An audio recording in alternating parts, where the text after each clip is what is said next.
La chiamata è arrivata attorno alle 8:40 del mattino, circa poco dopo siamo arrivati sul target e sono riuscito ad effettuare una videochiamata appunto per poter assistere al meglio la paziente, che appunto sì, la videochiamata non faceva vedere ancora un parto a termine, infatti il parto comunque è arrivato subito dopo che l'equipaggio è arrivato sul posto. È stato un mix di operatività e prontezza quello che ha portato alla nascita di un maschietto a Treviso che evidentemente aveva fretta di venire al mondo, tanto da prendere in contropiedi i giovani genitori, una coppia di origine africana. E così, mentre l'infermiere Paolo Antonello era in videochiamata dalla centrale operativa del SUEM 118, l'ambulanza ha raggiunto il domicilio, consentendo un parto in casa tutt'altro che programmato.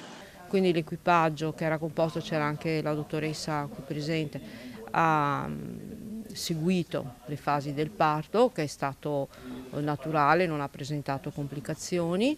È nato un bimbo di circa 3 kg, sano, Apgar pieno, e sono state fatte le manovre che si fanno sempre alla nascita del piccolo, e poi sono stati accompagnati mamma e bambino direttamente in ostetricia.